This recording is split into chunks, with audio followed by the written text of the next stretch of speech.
네, 반갑습니다. 여러분들, 김진재입니다. 예, 마무리 잘하고 계십니까? 예, 이번 시간은 우리가 사회 단원을 한번 총정리를 한번 해보는 시간을 가질 겁니다. 특히 이제 고대, 중세, 근세, 근대 태동기 중에서 제일 많이 출제가 사회에서 되는 곳은요, 역시 경제처럼 근대 태동기 부분이라고 좀 보실 수가 있겠습니다. 자, 그래서 근대 태동기 내용의 그런 변화들, 그러니까 임진왜란 병자호를 한 이후에 큰 변화들이 어떻게 근대로 또 넘어가게 되는지 이런 것들에 대해서 한번 이번 시간에 보도록 할게요. 고대 사회 같은 경우에는 시험에 좀 나올 만한 것들을 우리가 한번 뽑아본다라고 한다면 골품제라든지 화랑도라든지 화백회의 이런 게 이제 제일 큰 핵심 포인트라고 좀 보면 되고, 골품제도와 관계된 그런 표, 그걸 우리가 같이 이해를 좀 잘해주는 게 제일 핵심이라고 좀 볼 수가 있겠습니다. 자, 먼저 첫 페이지에 보시면은 이제 고대 사회 내용이 좀 나와 있는데, 자, 요걸 한번 좀 이해를 한번 해봅니다. 자, 왼쪽에 한번 좀 나타내 볼게요. 자, 우리 고대 내용에서는 크게 세 가지로 좀 신분을 좀 나눈다라고 볼 수가 있겠습니다. 그래서 제일 위쪽에 귀족, 그다음 평민, 그다음 천민. 자, 요런 식으로 삼국시대 때 또는 또 통일신라 시대 때 이렇게 가다가 요 형태가 요렇게 네 개로 이제 바뀌게 되는 게, 그게 바로 이제 중세라고 보시면 되겠습니다. 그럼 고려 같은 경우에는 네 가지 어떻게 구성이 되냐면, 제일 위에 역시 귀족이겠죠. 그 다음에 여기도 천민, 여기 평민인데, 특이한 게 이제 하나가 나온다라고 하는 거죠. 이거에 비교할 때 중류층이라고 하는 세력이 등장해요. 중류층. 자, 그래서 중류는 이 귀족과 함께 이 위쪽을 우리가 지배층이라고 얘기를 좀 하고, 밑에를 피지배층이라고 할 때, 이 지배층의 말단을 만드는 게 바로 이제 중세에 나오는 중류라고 보시면 되겠습니다. 자, 그리고 이게 조선으로 가게 되면, 조선은 크게 우리가 두 가지를 한번 생각을 좀 한번 해봐야 돼요. 자, 첫 번째로는 요런 형태고, 두 번째로는 요런 형태라고 한번 보겠습니다. 경국대전에, 자, 조선. 이것도 조선인데, 조선 사회에서는 가장 큰 특징이 법제적으로 경국대전에는 이렇게 두 개로 나눠져 있습니다. 그래서 이름하여 양인, 그 다음에 천인, 이렇게 두 개로 나눠져 있어요. 그래서 이름을 양인과 천인으로 좀 나눴기 때문에 이름이 양천제라고 합니다. 양천제는 법제적인, 경국대전에 나와 있는 이런 분위기가 양천제였는데, 살아보니까 조금 더 세부적으로 나눠지더라 이 말이죠. 그러니까 원래 이런 형태였었는데 이게 양인이 세 개로 쪼개진다라고 하는 게 되겠습니다. 그래서 양반, 그 다음에 평민, 평민을 다른 말로 우리가 상민이라고 얘기를 좀 하면 되겠죠. 그러면 이 사람들이 바로 세 개로 쪼개진다라고 하는 거죠. 그래서 위쪽이 농업, 그 다음에 수공업, 그 다음에 상공업, 상업, 이렇게 세 개로 나눕니다. 그래서 이름을 우리가 요걸 사라고 한다면 사, 동, 공, 상, 이렇게 좀 본다라고 보면 되고요. 그 다음에 특이한 게 또 하나 더 있는 게 여기가 중인이라고 하는 거죠. 자, 중인을 우리가 크게 두 개로 한번 좀 쪼개본다면, 하나는 기술직 중인이 있고, 또 하나 더는 서얼이 있죠. 아빠는 양반인데 엄마가 첩이다, 이런 경우가 바로 요 안에 들어가고, 서얼을 다른 말로 중서, 이런 표현을 좀 쓰게 되는데, 아빠가 양반인데 엄마가 양인첩이면은 서, 엄마가 천인첩이면 얼, 이런 식으로 좀 얘기하고, 그래서 아빠의 그런 관직의 높이라든지 아니면 엄마가 양인이냐 천이냐 이거에 따라서 차별받는 정도가 점점 달라지는 그런 게 바로 서얼이라고 보시면 되겠습니다. 자, 그리고 밑에는 역시 마찬가지로 천민이 되겠죠. 자, 그럼 이렇게 네 개로 구성되어 있는 이런 형태, 이걸 가르쳐서 우리가 다른 말로 실제적인 그런 나눔이라고 얘기할 수가 있고, 이름하여 양반의 반자하고 그 다음에 상민의 상자를 써서 요걸 다른 말로 반상제라고 하는 표현을 쓰게 됩니다. 자, 자, 그러니까 지금 여기에 양천제하고 이 반상제 중에서 실제 모습은 요거지만 경국대제는 요런 형태로 적혀 있다라고 하는 거죠. 그러니까 양인이 분화가 되어서 요렇게 변한다라고 하는 거를 같이 좀 정리를 하시면 되겠습니다. 자, 그래서 이름이 잘 안 이어지니까 양천제 양자와 반상제 반자, 그래서 양반 요렇게 좀 기억하시면 요게 법제적인 거고 요게 실제적인 거다. 이렇게 좀 나눌 수가 있겠죠. 자, 그러면 흘러가는 분위기를 여러분 좀 이해를 하셨다라고 한다면 먼저 이걸 한번 보면서 생각을 좀 하시면 되겠습니다. 자, 먼저 이제 고대 삼국시대 때 분위기에서는 이 평민을 크게 재산에 따라서 좀 나눴을 때 이 밑에 있는 애들을 하호라고 얘기를 하죠. 하호, 가난한 그런 평민이고, 이 위에 있는 애들을 좀 가르쳐가지고 상호, 다른 말로 호민이라고 하는 얘기를 좀 쓰게 됩니다. 그러니까 호민을 부려가지고 하오들한테 세금 걷어오게 하는 거죠. 이런 식으로. 요게 특히 고구려, 부여 이런 나라에도 이런 형태가 있었다라고 하는 겁니다. 자, 하오라고 하는 용어가 나오면 얘들은 좀 가난한 그런 평민이구나. 이렇게 하나 기억하시고, 호민은 귀족이 아닙니다. 부유한 평민, 요 애들을 호민이라고 한다는 것도 같이 기억을 좀 하시면 좋겠죠. 자, 그래서 제일 첫 번째 페이지에 보시면은 거기 가, 대가 이런 애들이 나오는 게 바로 이제 부여와 초기 고구려 이런 모습이고, 호민, 하오, 노비. 자, 같이 봐주시면 되겠습니다.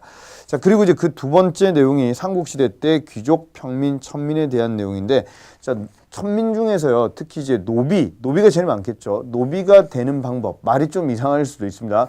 노비는 출신 성분으로 한번 따져보면 어떻게 할 때 노비가 될 수 있냐 이 말이죠. 첫 번째로 전쟁 노비가 삼국시대 때는 제일 많았겠죠. 맞죠? 그 다음에 두 번째로 형벌 노비 이런 것들, 반역을 먹게 했다든지 이런 사람도 가능할 거고, 그 다음에 세 번째 부채 노비, 빚을 못 갚아서 노비로 팔려가는 경우도 있고, 네 번째 제일 불쌍한 노비죠. 얘들은 태어났어요. 애가 말을 좀 배웠죠. 아빠, 나는 신분이 뭐야? 넌 노비. 이런 거 있잖아요. 그죠? 세습 노비. 이런 것들이 바로 이제 노비의 전형적인 모습인데, 삼국 통일이 되고 난 다음에는 전쟁 노비의 숫자가 점점 줄어들다가 나중에 없어지게 되겠죠. 그래서 이런 노비들 기억을 좀 하시면 좋겠습니다. 자, 그 다음 이제 뒤쪽으로 좀 넘어가시면 삼국 사회 모습 이렇게 해서 이제 지배층하고 이제 피지배층 얘기가 좀 나와 있는데, 고구려 같은 경우에는 이제 게르부 고씨가 생각이 나실 거예요. 태조왕 때부터 해가지고 게르부 고씨가 왕이 된다 이런 내용을 좀 배웠고, 전로부가 원래는 왕을 또 하기도 했거든요. 그랬는데 그래서 죄송합니다. 게르부가 왕이었고 이제 소노부가 왕이 되기도 좀 했거든요.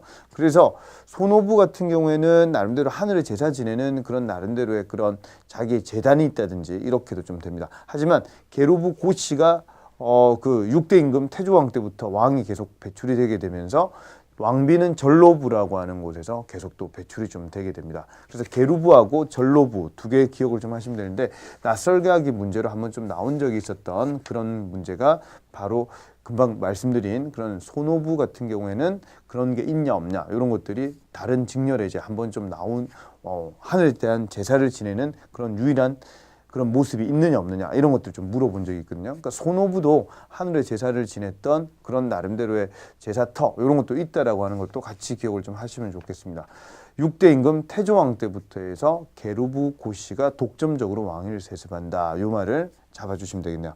자, 그 다음에 진대법, 그 다음에 뭐 대릴사유제, 서옥제 이런 용어들과 함께 백제 얘기는 거의 고구려와 비슷하다 보시면 되겠습니다. 그래서 왕족은 부여시고 귀족은 8개 성씨라고 하는 거를 같이, 왕족은 부여씨, 귀족은 8개 성씨, 뭐 목씨, 뭐 사씨, 뭐 해씨, 진씨, 뭐 이런 협씨, 뭐 이런 성씨들이 있거든요. 백씨 이런 것들, 이런 성씨들이 바로 이제 백제 귀족이라고 보시면 되고, 다른 나라에 비해 가지고 귀족의 힘이 백제는 좀 강합니다. 그리고 백제 같은 경우에는 군사를 왕에게 내주지 않으면 왕이 상당히 힘들다라고 하는 게 사료에 많이 나온다라고 하는 것도 같이 좀 알아두시면 좋겠죠. 자, 신라 내용으로 좀 가보면, 신라 같은 경우에는 크게 세 가지, 우리가 이제 화백회의하고 그다음 골품제하고 화랑도를 꼭 정리를 해야 되는데, 금방 얘기했던 세 가지 화백회의와 그 다음에 골품제와 화랑도 중에서 시족사회의 전통적인 요소가 고스란히 남아있는 거는 화백회의하고 화랑도라고 보시면 되죠. 둘 다 공통점은 어떤 거냐고 하면 뭔가 싸우지 말자 이런 개념이 좀 들어있죠. 화백회의도 만장일치죠. 오늘 저녁에 뭐 먹을래요? 했는데 짬뽕, 탕수육 이렇게 얘기했단 말이에요. 그러니까 밥 먹고 또 회의 또 하는 거예요. 회의할 때 언제까지? 짬뽕 먹을 때까지 탕수육이 맞죠? 그래서 이게 바로 화백회의라고 하는 겁니다. 만장일치제. 그럼 한쪽이 반대하는 경우가 있으면 나중에 뭐 으름장 놓고 해가지고 하게 한다지만 마음속에는 반대적인 그런 모습 좀 가지고 있겠죠. 반란이 일어날 수 있으니까 이런 것들을 좀 막기 위해서 나타나는 모습이 바로 화백회의, 만장일치제, 요거 기억을 좀 하시면 좋겠고, 시족사회 전통이라고 하는 점. 근데 화백회의에서는 한 가지 기억해야 될 게, 진흥왕에서 진평왕으로 넘어갈 때 그때 진지왕이라고 하는 왕이 있어요. 이름이 너무 진지하죠. 그래 너무 음란하고 편벽해가지고 좀 음란해서 화백회의에서 좀 잘렸던 그 왕이 바로 진지왕. 화백회의에서 왕을 자르기도 했다라고 하는 겁니다. 자, 다음으로 두 번째 이제 나오는 게 골품제도와 관계된 내용인데요. 자, 오른쪽에 거기에 우리 그림을 한번 자세히 보세요. 자, 그림을 한번 자세히 보시면은 1등급부터 해가지고요. 거기에 우리 17등급까지 이름이 쭉 나와 있는데 요걸 설명을 한번 좀 해보겠습니다. 자, 오른쪽에 여기 한번 볼게요. 네, 오른쪽에 그림을 한번 좀 보도록 하겠습니다. 자, 우리가 지금 골품제에 대해서 하고 있어요. 그럼 골품제는 법흥왕 때 이제 만들어진 건데, 자, 크게 우리가 한번 이렇게 한번 좀 보겠습니다. 제일 위쪽에 여기를 우리가 1등급이라고 생각합시다. 그리고 제일 밑에를 17관등, 17등급이라고 한번 좀 생각을 한번 해봅시다. 그렇게 해서 요거 이제 밑에서부터 제일 위에까지 올라갈 수 있는 애들은 바로 진골이고요. 그 다음 두 번째로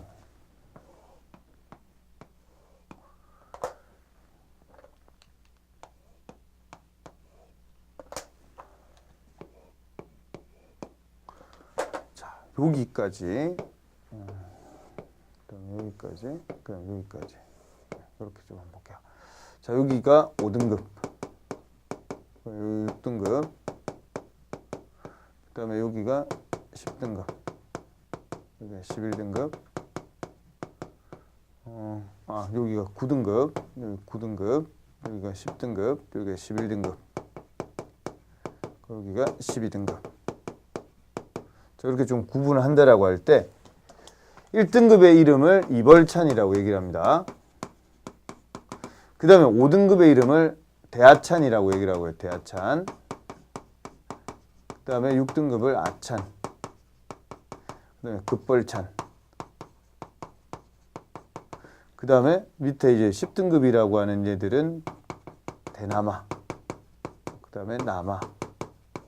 그 다음에 여기는 조위.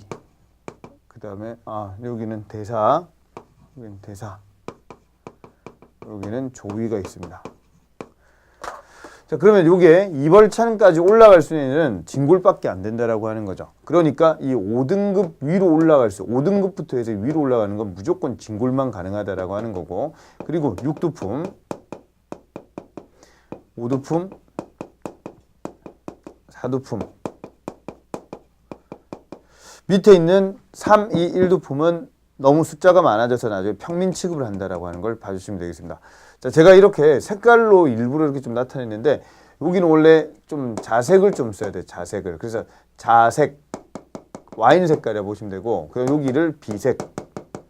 자, 비자를 나타내는 한자는 크게 두 가지로 볼 수가 있겠습니다. 하나는 좀 붉은색을 좀 나타내기도 하고요. 그러니까 좀 색깔로 이렇게 좀 나타내면 이 비자에다가 나름대로의 이런 식으로 만약에 나타내면 요거는 색깔로 칠 때 좀 푸른색 계열의 그런 비색이라고 좀 보시면 되고, 그리고 만약에 앞에다가 뭐 붉은 홍자를 많이 썼다, 뭐 이런 식으로 이렇게 나타내면 요거는 붉다, 이런 개념이 되겠습니다. 그래서 여기서 말하는 비색은 이 푸른색 계열의 비색이 아니라 여기서 말하는 이 붉은색 계열의 비색을 말합니다. 붉다, 이런 개념을 좀 생각을 좀 하시고, 자, 그 다음에 세 번째, 요게 이제 청색이죠. 그 다음에 여기가 이제 황색 계열인데, 요걸 우리가 외워야 되기 때문에 자, 비, 푸, 노, 요렇게 좀 외워주세요. 너 왜 그렇게 자비를 푸니? 요렇게 좀 이름을 좀 기억을 좀 하시고, 자, 비, 푸, 노. 그래서 푸른색, 그 다음에 이게 노란색이다, 이 말이야. 그래서 요게 바로 신라 골품제에 대한 그런 내용인데, 제일 위에 있는 애들 있죠. 요렇게 제일 위에 있는 애들. 그러니까 이 아찬이라든지 대나마라든지 그 다음에 대사라든지 이런 애들은 나름대로 더 위로 올라갈 수가 없죠. 그러니까 육두품은 올라갈 수 있는 최대 마지노선 여기라고 하는 거야. 그러니까 더 못 올라가니까 이런 데는 이제 만들어 놓은 게 어떤 거냐면 중위제라고 하는 걸 만들어 놓죠. 중위제. 더 못 올라가니까. 그래서 여기에서 1중이라든지 2중이라든지 뭐 이런 식으로 3중 뭐 이런 식으로 해가지고 이 안에서 막 각자 더 이제 나누게 되는 이런 형태라고 보시면 돼요. 이게 바로 중위제라고 보시면 되겠습니다. 자, 요 얘기가 바로 신라의 그런 모습이고, 신라는 능력보다는 남대로 어떤 집안, 가문 이런 것들이 훨씬 더 강조가 되는 이런 형태. 이게 바로 폐쇄적이기 때문에 신라가 멸망을 할 수밖에 없었다라고 봐주시면 되겠습니다. 자, 만약에 문제를 푸는데 이런 말이 나왔어요. 자, 단, 비, 녹 이런 말이 나왔어요. 자색과 단색, 요것도 앵두빛입니다. 앵두빛. 그래서 이 단색이라든지 이 붉은색이라든지 그다음 비색, 여기서 말하는 건 정말 푸른색 계열의 비색을 말하는 거예요. 자, 그리고 여기 녹색. 자, 요런 이름이 자비, 푸노 말고 자단, 비녹이 나오면 요거는 고려 광종과 관계되는 그런 이름이다. 요걸 정리를 좀 하시면 되겠습니다. 자, 금방 중요해서 말씀을 좀 드렸었는데 이러한 모습이 바로 이제 골품제, 뭐 사회 모습이라고 보시면 되겠습니다. 자, 요거 말고 이제 화랑도 얘기를 좀 짧게 한번 해보면, 화랑도는 실제로 이런 형태로 보시면 돼요. 위에 있는 화랑과 밑에 있는 낭도, 이걸로 좀 합쳐져 가지고 화랑도라고 하는 개념을 쓰게 됩니다. 화랑은 무조건 진골만 가능하고, 낭도는 진골도 가능하고 평민도 가능한 이런 형태. 자, 원래는 원화라고 하는 여자 집단에서 출발했다가 여자 집단끼리 싸우는 모습을 보고 나중에 가서 이제 진흥왕 때 화랑도라고 하는 거를 만들었다라고 하는 거죠. 자, 진흥왕이 이걸 만들었다가 나중에 진평왕 때가 되면은 세소고개라고 하는 게 원광법사에 의해서 나온다. 그죠? 이게 바로 원광법사의 세소고개. 그러니까 이 안에서 특히 낭도들 생활을 좀 할 때 진골하고 평민이 섞여 있으니까 아, 얘들의 생각이 이렇구나, 얘들 생각이 이렇구나, 이렇게 서로 이해를 좀 할 수 있게 되겠죠. 그게 바로 시족사회 전통적인 모습이라고 좀 볼 수가 있겠습니다. 이게 이제 화랑도에 대한 그런 내용이고, 이 화랑도가 만들어지고 난 다음에 나중에 삼국 통일이 가능하다라고 하는 거죠. 삼국 통일에 있어서의 그런 베이스에 깔리는 그런 내용이 화랑도라고 보시면 되겠습니다. 자, 금방 설명드린 그 내용이 바로 이제 삼국시대 내용까지 좀 말씀 좀 드렸고요. 자, 그리고 그 뒤로 넘어가시면은 이제 남북국 시대에 대한 그런 내용이 좀 나와 있는데, 여기에 뭐 핵심 내용으로 우리가 좀 한번 좀 다뤄야 될 것 중에 하나가 바로 이제 발해와 관계된 그런 내용인데, 발해는 문왕이라고 하는 왕 때 실제로 당나라를 갔다 온다라고 하는 거, 그걸 같이 기억하시면서 상경 용천부하고 그다음 또 이성육, 삼성육부 이런 시스템이 바로 문왕 때 들어온다라고 하는 거 같이 좀 봐주시면 되고요. 그리고 통일신라 하대 때 내용이 시험에 한번 나올 가능성이 있는 거죠. 신라 하대 때 진성여왕 때가 되면은 나름대로 지방에서 성장하는 세력을 우리 호족이라고 하는 표현을 좀 쓴다라고 하는 거 기억을 좀 하시면 되겠습니다. 호족 출신 중에서 제일 출신 성분이 많은 그런 사람들은 촌주 출신자들이 제일 좀 많고, 군진 세력이나 해상 세력이나 아니면은 뭐 나름대로의 낙향한 귀족 이런 사람들이 좀 있겠죠. 대표적인 그런 군진 세력 중에 뭐 장보고 이런 인물이 있을 거고, 그 다음에 또 왕건 이런 사람들, 군진 세력 중에 대표적인 사람은 이제 견훤 이런 사람들이 있는 거고, 그 다음 낙향한 귀족 중에 궁예 이런 사람들이 있다라고 봐주시면 되겠습니다. 자, 거기까지 한번 설명을 좀 드렸는데, 여기에서 하나만 더 보겠습니다. 진골 출신 이런 사람들이 주로 이제 가지게 되는 자리는 주로 이제 장관 자리 이런 것들을 좀 많이 가지게 되죠. 중앙에 아주 중요한 업무나 아니면 장관, 아니면 지방에 있어서 핵심 요직의 장 이런 사람들이 되는 반면, 이 육두품이라고 하는 이 사람들은 장관 밑에 좀 차관급 실랑이라든지 아니면 뭐 경 뭐 이런 자리가 거의 이제 육두품이라고 보시면 되겠습니다. 자, 그럼 시험에 나왔다 싶다. 오소경의 짱을 4대등이라고 하는데, 그럼 4대등이라고 하는 사람은 누가 되겠습니까? 진골이 되겠죠. 그죠? 진골이 4대등이 된다라든지, 그 다음에 주의 우두머리인 도독, 이런 사람도 바로 진골 출신자가 된다라고 하는 걸 하나 알아두시면 좋겠습니다. 자, 됐고요. 그 다음에 이제 뒤쪽으로 좀 한번 가보면 이제 중세사회인데요. 중세사회에서는 금방 이 앞에서 우리가 요걸 좀 봤었죠? 요걸 좀 보면서 제일 위에 있는 귀족 내용을 이렇게 좀 물어볼 때는 제일 처음에 호족과 육두품에서 출발했다가 나중에 얘들이 과거 시험 치고 해서 집안이 커졌죠. 그게 바로 문벌, 귀족이었고 문벌 귀족이 나중에 몰락하게 되죠. 무신정변 이후에 그 무신이 나오고 무신 집권기 이후에 몽골이 쳐들어오게 됩니다. 그죠? 그래서 고문세족이 나오게 되고 고문세족은 신진사대부하고 이렇게 트러블이 있다가 결국 신진사대부가 신흥무인하고 새로운 나라를 연다. 그 중에서 신진사대부 중에서도 급진파, 정도전, 조준 이런 인물 같이 기억을 좀 하시면 되겠습니다. 자, 이렇게 흘러가는 분위기를 여러분들이 좀 이해를 해주셔야 되고, 자, 중류층 같은 경우에는 나름대로의 한 5가지 정도가 있는데 그 중에서 궁궐에서 일하는 그런 나름대로의 그런 세력들, 그 다음에 지방에 있는 그런 세력들, 그리고 관청에 있어서의 말단 그런 사람들, 이런 사람들 바로 중류라고 보시면 되겠습니다. 자, 그래서 요 이름이 지금 잡혔으면은 중류로 한번 좀 넘어가 볼까요? 자, 거기 중류층 이름 보면 거기 줄 한번 좀 줍시다. 잡류, 그 다음에 남반, 향리, 군반, 영리, 이런 사람들이 바로 이제 말단 지배 세력이라고 좀 보시면 되겠습니다. 자, 그런데 여기서 시험에 한 번씩 나오는 내용이 바로 호족 출신 향리는 우대받는다라고 하는 거, 크게 2가지죠. 하나는 과거 시험 칠 때, 또 하나 더는 결혼, 통혼할 때 우대를 받는다 좀 봐주시면 되겠고, 자, 그 다음에 이제 양민으로 내려가면, 이 평민들, 양민으로 내려가면 여기에서 이제 백정이라고 하는 사람이 상당히 많다라고 하는 거죠. 조선에서의 백정은 욕인데,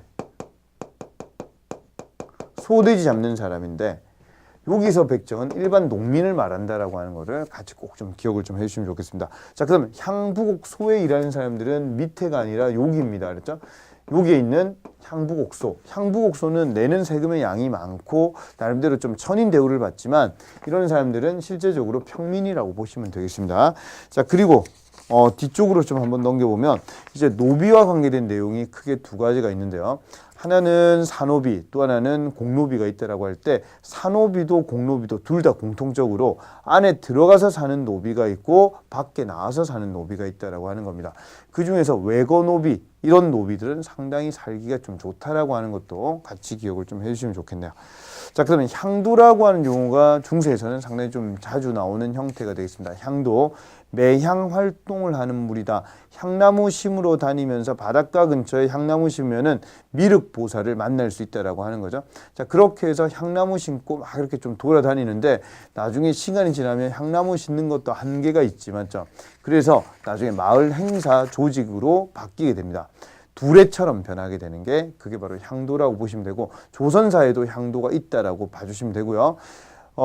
이런 노래 들었습니까? 이제 가면 언제 오나, 이런 거. 그러니까 장례할 때, 그때 이제 누가 돌아가시고 할 때 상녀 메고 이렇게 가는 상녀꾼, 이런 사람들이 바로 향도에서 왔다 해서 향도꾼이 바로 상녀꾼이 된다. 이런 것들도 같이 기억을 좀 하시면 좋겠습니다. 요게 시험에 한번 좀 나온 적이 있으니까 그런 것들도 봐주시면 좋겠죠. 자, 다음으로 그 밑으로 내려가면 사회시책과 관계된 내용이 있는데, 자, 흑창이 나중에 이제 의창화 된다라고 하는 것도 좀 배웠고요. 상평창은 물가 조절 기구라고 하는 거, 요걸 좀 알아두셨으면 좋겠습니다.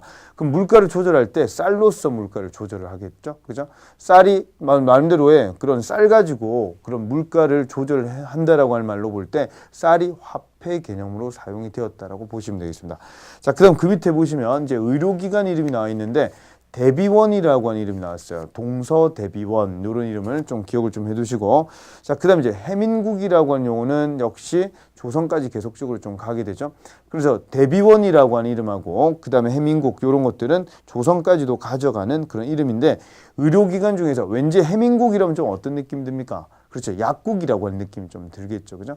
요런 이름들. 근데 조선으로 넘어가게 되면은 나중에 대비원이 태종 때쯤 돼서 이제 활인서, 요런 게 활인원이라고 하는 개념으로 가게 되거든요. 그게 나중에 세조 때가 되면은 활인서라고 하는 이름이 되는데, 활인서라고 하는 이 개념이 나중에 대비원을 흡수를 나중에 하게 됩니다. 그러니까 대비원, 이런 용어가 조선을 가면 활인원, 활인서로 간다라고 하는 거, 이런 것들이 좀 가난한 사람들 도와주고 이런 기관이라고 좀 보시면 되겠습니다. 자, 그 다음 이제 밑에 가면 구제도감이라든지 뭐 구급도감이라든지 이런 기관들은 도감자가 들어가면 임시기구라고 하는 걸 좀 보시면 되고, 이런 거 있잖아요. 흉년이 닥쳤다라든지 아니면은 어떤 전염병이 창궐했다, 외적이 쳐들어왔다 이러면 제일 힘든 게 어떤 거냐면 시체를 좀 치워야 되죠. 그러니까 이런 것들 좀 하면서 가는 사람들 좀 도와주고 그리고 뭐 시체를 좀 치우면서 전염병인 걸 막아주고 이런 것들이 바로 구제도감, 구급도감이라고 좀 보시면 되겠습니다. 자, 다음으로 그 밑에 이제 보라고 하는 개념이 있는데요. 자, 보라고 하는 개념은 이제 삼국시대에서 이제 유래가 좀 되었지만 고려시대 가서 이제 이런 보가 활성화가 좀 많이 됩니다. 그러니까 십시일반식 이렇게 돈을 좀 내가지고 펀드를 좀 만드는 거죠. 그렇게 해서 필요한 사람한테 빌려주고 이자를 받아서 그 이자로 다른 거를 쓰는 거. 이게 바로 보라고 보시면 되겠습니다. 자, 거기에 이름 한 5가지 정도 제가 좀 넣어놨는데요. 제비보라고 하는 게 바로 이제 빈민들을 구제하기 위한 광종 때 만들어졌던 그런 보라고 보시면 되고, 그리고 이제 광학보가 시험에 좀 나온 적이 있습니다. 광학보라고 하면은 보통 이거는 뭔가 공부하는 거 관계 있지 않나 생각하는데 맞습니다. 공부하는 건데 승려들이 불경 공부하고 승려들의 권학과 관계되는 게 광학보라고 하는 걸 좀 생각을 좀 하시면 되겠고요. 학보가 이제 장학재단 이런 개념이고, 그 다음에 이제 밑에 보시면은 팔관의 경비, 팔관보라든지 그 다음에 왕실의 경비, 내장 이런 이름이 나오면 아니면 제궁 이런 말 나오면 왕실 경비와 관계되는 이름입니다. 요즘에서 시험의 기출도가 상당히 높은 거는 바로 제위보, 그냥 광학보 이런 이름들 같이 좀 봐주시면 되겠죠. 자, 그리고 그 뒤쪽에 법률 얘기 좀 나와 있는데 법률의 가장 큰 틀은 고려는 당나라의 법을 좀 달았습니다. 그래서 태, 장, 도, 유, 사 이런 것들이 가장 기본 형량이라고 좀 보시면 되겠고 형벌들. 하지만 대부분 관습법을 바탕으로 해가지고 판결을 내리고 한다라고 하는 걸 보시면 되겠습니다. 한 번 더 당류를 따르지만은 대부분 판결이 내는 것들은 관습법에 따른다라고 하는 걸. 그러니까 우리나라에 법전이 없다라고 하는 거죠. 경국대전이라든지 나름대로 이런 것들은 이제 조선시대 가서 나오게 되니까 그때는 당류를 따르고, 그다음 조선시대 때도 대명률이라고 하는 게 있습니다. 그거를 중국 거를 나름대로 따르지만 우리 경국대전이 있기 때문에 그걸 바탕으로 하는 게 상당히 좀 강하다라고 보시면 되겠고. 자, 밑으로 가면 이제 풍습을 한번 좀 여러분들이 좀 읽어보세요. 그리고 이제 결혼과 관계된 그런 내용과 여성의 지위. 자, 여기 이제 시험에 잘 나오니까 한번 언급을 좀 드리도록 하겠습니다. 자, 여기 앞쪽으로 한번 좀 보실게요.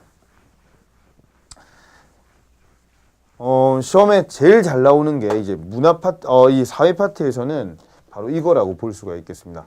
왜 나올 수밖에 없는지, 많이 나올 수밖에 없는지를 여러분들이 이제 보시면서 이걸 이해를 좀 하시는 게 필요합니다. 여기가 이제 고려라고 봅시다. 그리고 여기가 조선 건국이 됐어요. 그리고 임진왜란하고 병자호란이 있다 보시면 되겠고, 자, 이렇게 한번 가봅시다. 고려부터 출발해가지고 이 조선 건국 그리고 여기에서 임진왜란 병자호란이 일어나기 전에 이제 보통 한 중기 정도, 요 정도까지 한번 좀 볼게요. 고려는 특징적으로 볼 때 남자와 여자가 좀 평등한 성격이 상당히 좀 강합니다. 저게 강한데 조선사회 앞부분까지, 이 초기까지 이 내용이 좀 전반적으로 주요한 그런 내용이라고 좀 보시면 되는데, 그 중에서 이제 결혼과 관계된 그런 내용들, 이런 것들은 조선시대가 되면서 거의 이제 과부가 재혼하는 거, 그런 것들이 좀 인정이 잘 안 되죠. 이게 좀 차이점이지만 고려 같은 시기에는 과부의 재혼이 상당히 차별이 없습니다. 그러니까 요 시기 때가 완전히 고려와 조선을 비교한다라고 할 때는 조선보다 훨씬 더 남녀가 더 평등한 시기가 요 때라고 보시면 되겠죠.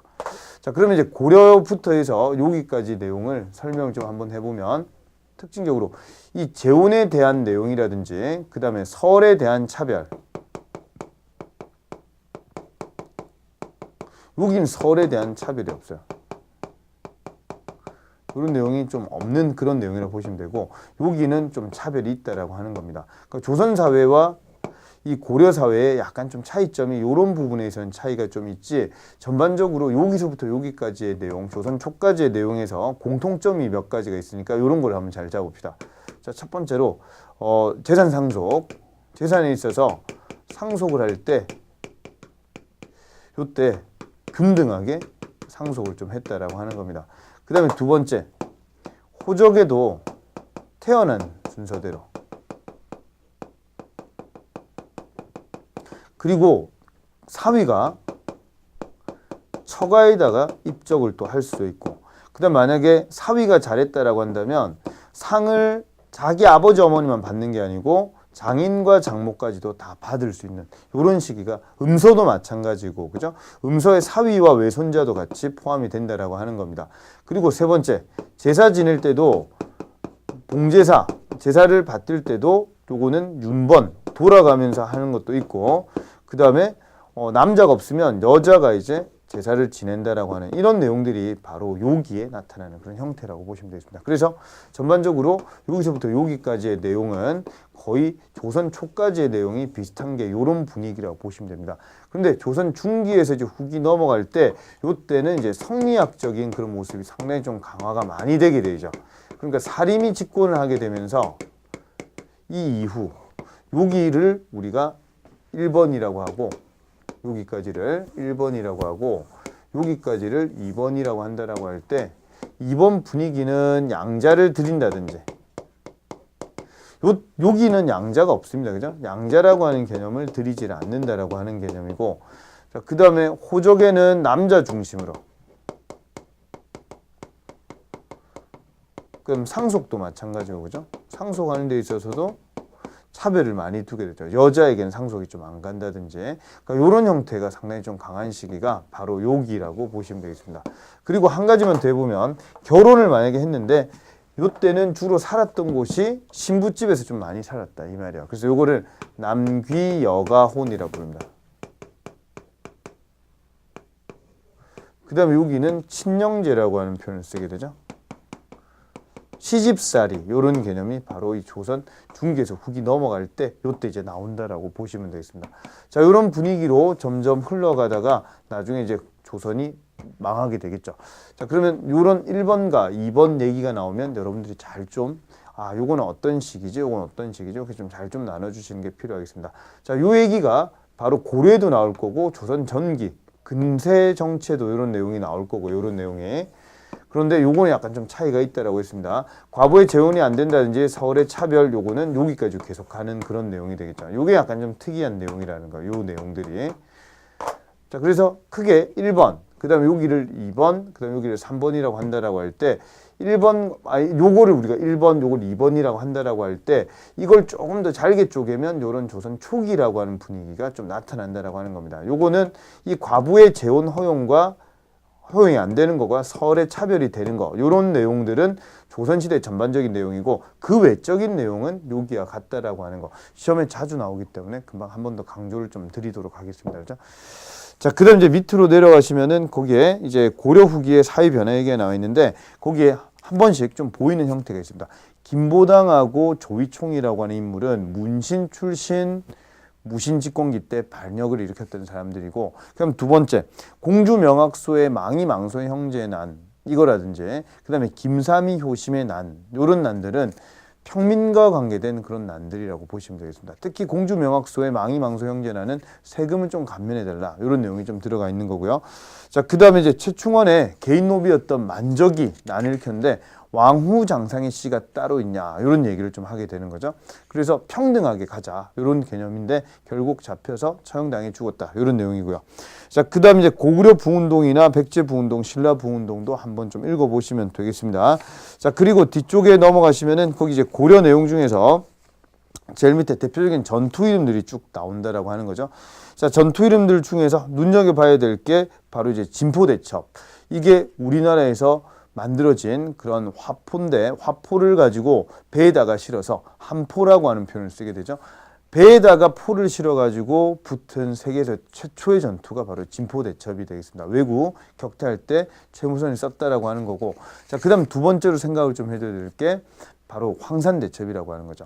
이 홍산대첩은 최영하고 관계가 있는 이름이고요. 부여지역이고, 황산이라고 하는 곳은 남원이라고 좀 보시면 되겠습니다. 그래서 배가 다 깨지고 진포대첩을 통해서 애들이 도망가서 남원까지 간 거예요. 그래서 거기에다가 애들이 외성 쌓고 막 저 위쪽에 있으니까 이성계가 가가지고 쑥대를 만들었다. 이게 바로 남원에서 운봉 지역에서 싸웠던 황산대첩이라고 하는 거, 이것도 같이 기억을 좀 하시고, 그 다음에 이제 쓰시마섬, 토벌, 이런 얘기 나오면 박위 하고 이종무 한 번씩 바꿔서 낼 수 있으니까 고려말은 박위, 그 다음에 조선시대 때는 이종무가 세종 때 활동했다라고 하는 거 같이 봐주시면 되겠죠.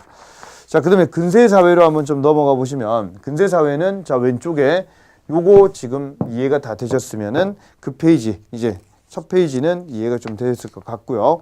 그 다음 두 번째, 거기 이제 중인이라고 하는 개념이 좀 나왔는데, 관청의 서리, 그 다음에 향리, 그 다음에 기술관, 이런 사람들이 전반적인 중인이라고 한다면, 한 가지 더 기억을 좀 해드릴게요. 설이라고 하는 애들도 중인이었다라고 하는 거 같이 봐주시면 되겠습니다.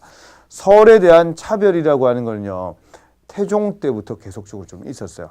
태종이 자기 1차 왕자의 난 때 상당히 열받았던 거죠. 왜냐고 하면 아버지를 위해서 내가 정말 헌신했는데 나한테는 왜 왕자를 안 주느냐. 그러니까 바로 이제 8째 그 방석이한테 나름대로 그런 세자 자리가 가게 되니까 그런 거에 대해서 배가 다른 동생한테 가니까 설에 대한 차대법이라고 하는 거를 강조를 많이 했다가 성종 때 만들어지는 경국대전의 서얼 차대법이라고 하는 게 명시가 되게 됩니다. 그렇죠? 그건 태종의 생각이 많이 들어간 거니까 고려하고 조선의 차이점 중에 하나가 설에 대한 차별되고 이런 것들이 없고 있고라고 하는 그런 차별이 좀 있다. 이것도 같이 봐주시면 되겠죠.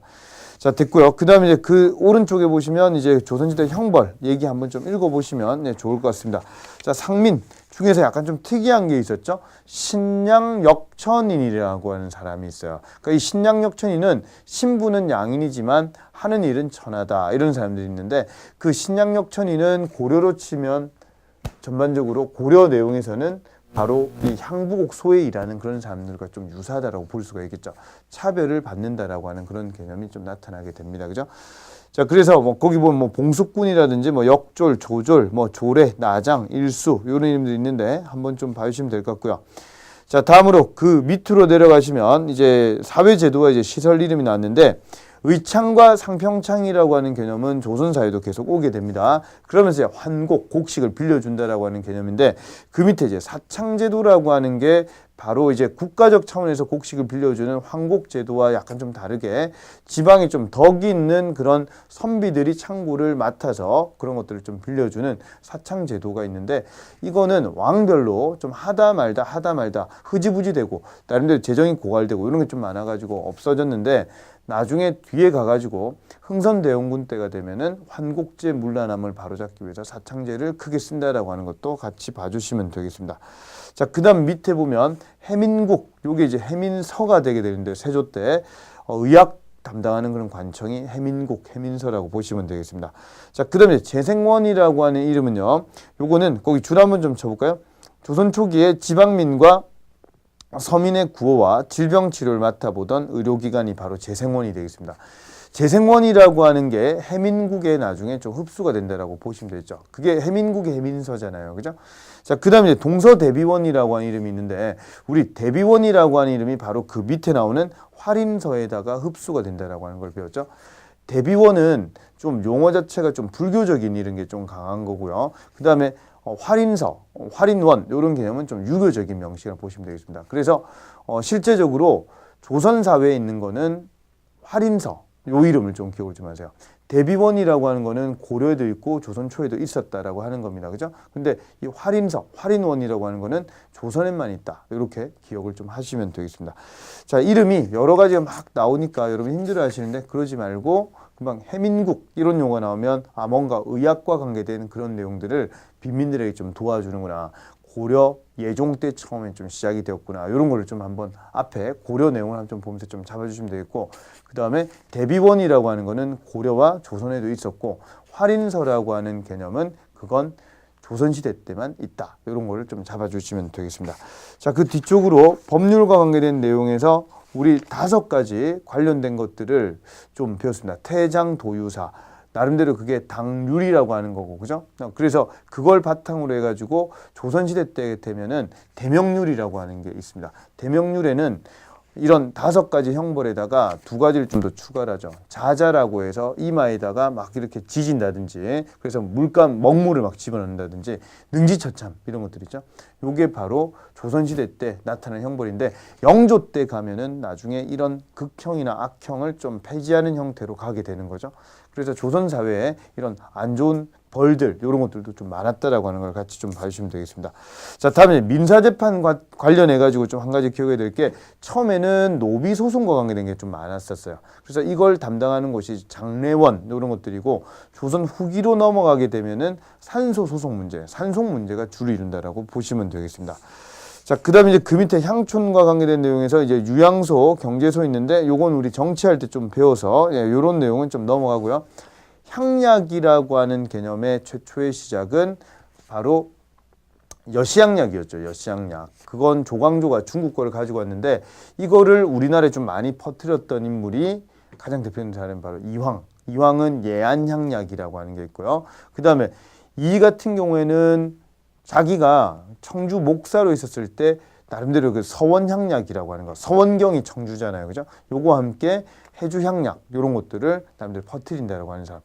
해주향약, 입약, 법례문이라고 하는 게 시험에 한 번씩 좀 나온다라고 말씀을 좀 드렸었죠. 그래서 해주향약에 들어가는, 가입하는, 입약하는 법례문, 얘에 대해서 나타낸 게 해주향약, 입약, 법례문이 되겠습니다. 이런 것들이 사료를 던져지면 아, 이와 관계되는구나. 이렇게 좀 잡아주시면 되겠고요. 자, 그 다음에 서원이라고 하는 거는 요걸 하나 기억합시다. 중종 때 제일 처음에 이 서원이라고 하는 걸 건립을 주장했던 사람이 풍기군수였던 경북 풍기군수였던 주세붕이었었는데 그렇게 해서 서원이 백운동 서원이 만들어졌다가 명종 때 이황의 건의에 의해 가지고 사액서원 현판을 하사를 좀 받게 되고 그렇게 되면서 국가로부터 지원을 좀 받는 그런 사액서원이 된다라고 하는 겁니다. 책이라든지 노비라든지 토지라든지 이런 것들을 좀 받게 되면서 사액서원이 되면서 이름이 소수서원이 된다라고 하는 걸 좀 알아두셨으면 좋겠네요. 자, 그리고 그 뒤쪽에 이제 근대 태동지의 사회로 좀 한번 넘어가 보시면 양반의 숫자는 계속적으로 늘어난다라고 하는 겁니다. 그러니까 거기 제일 첫 페이지에 보시면은 양반 숫자가 몇십 년 상간으로서 점점 늘어난다라고 하는 걸 좀 볼 수가 있다라고 하는 거죠. 자, 이 표를 여러분들 좀 이해를 잘 해보시면서 양반이 처음에 시작할 때는 몇 퍼센트 아닌 걸로 출발을 좀 했다가 나중에 조선 철종 때쯤 되면 거의 한 7~2% 가까이가 이 대구 지역만 놓고 볼 때 양반이라고 하는 겁니다. 양반의 숫자는 늘어나니까 양반의 권위는 많이 떨어질 수밖에 없겠죠. 그리고 또 평민층도 점점 좀 줄어드는 거고 노비도 점점 좀 줄어드는 이런 모습으로 가게 된다라고 하는 게 특징이 되겠습니다.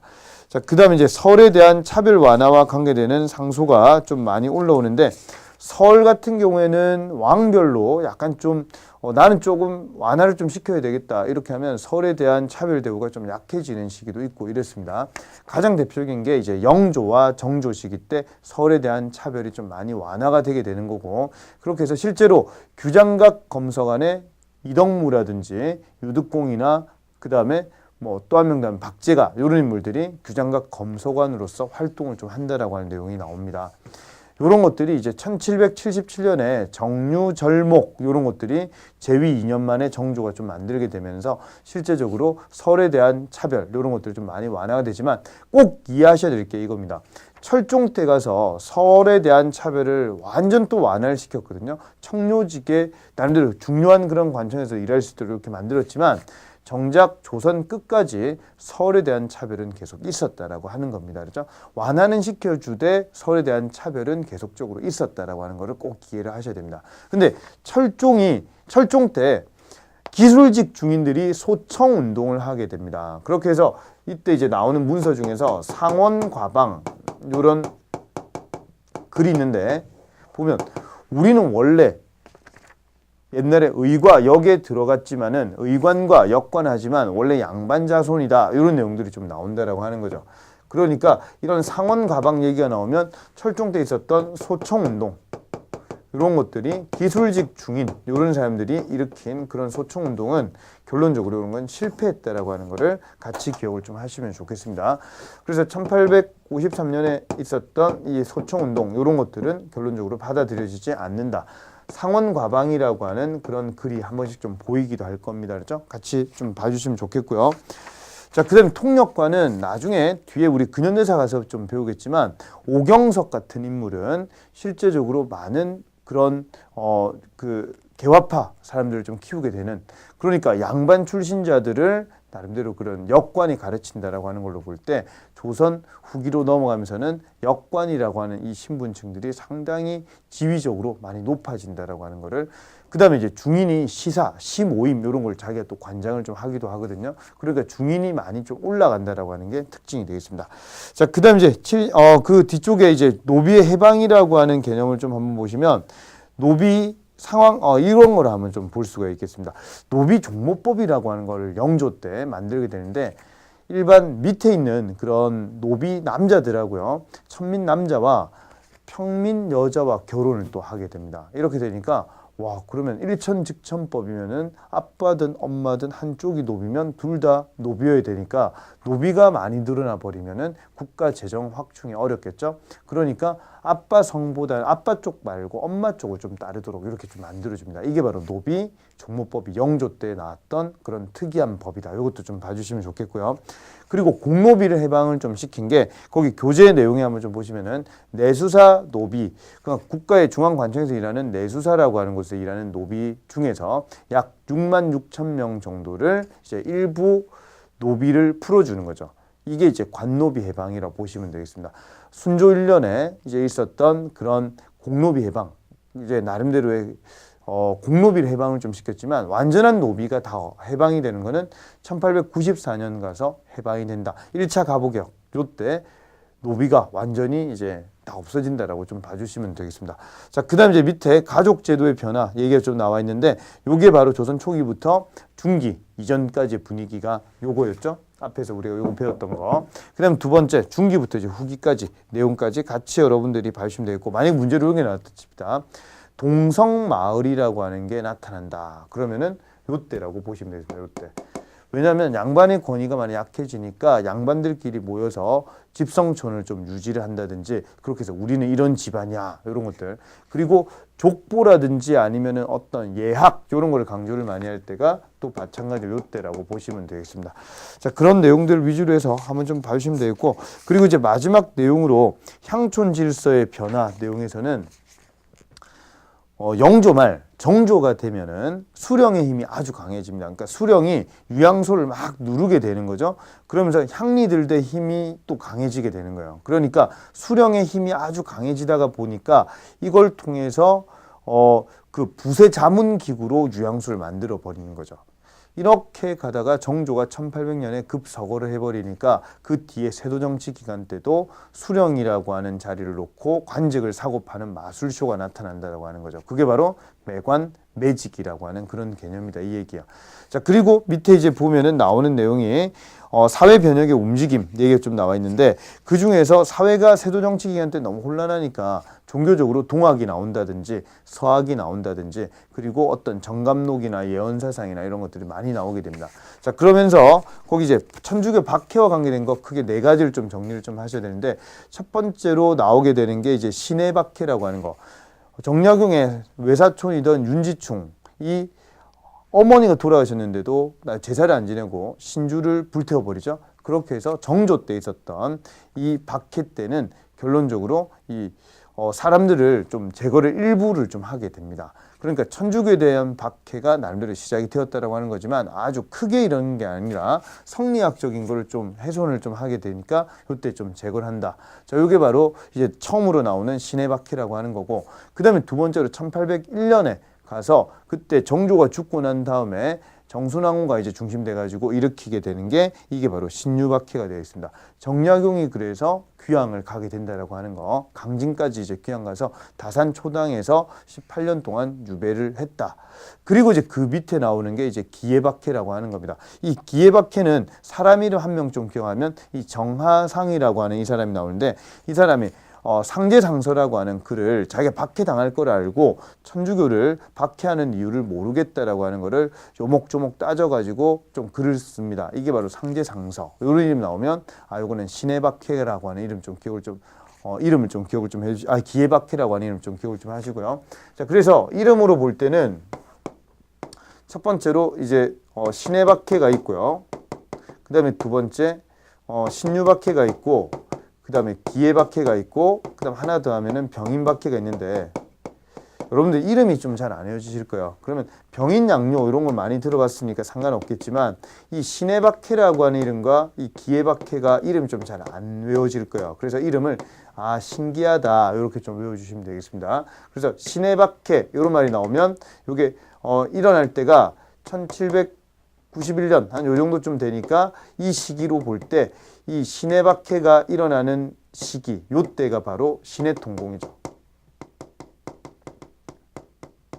요때가 윤지충 요런 이름 좀 기억을 좀 하시고, 그 다음에 신유박해가 일어나는 이 시기가 1801년인데 요때 정약용이라고 하는 이름 좀 하나 기억을 좀 해주시고, 그 다음에 이제 기예박해라고 하는 게 일어날 때가 1839년이었었는데 요때는 이 정하상 요 인물 한 명 기억을 좀 하시고, 그리고 한 가지 기억하면 상제산 상서, 그리고 병인 박해 때 요때 사람들이 몇천 명씩 죽었는데 절두산 이런 산에서 목을 자르고 했던 흥선대원군이 1866년에 했던 그런 박해라고 보시면 되겠습니다.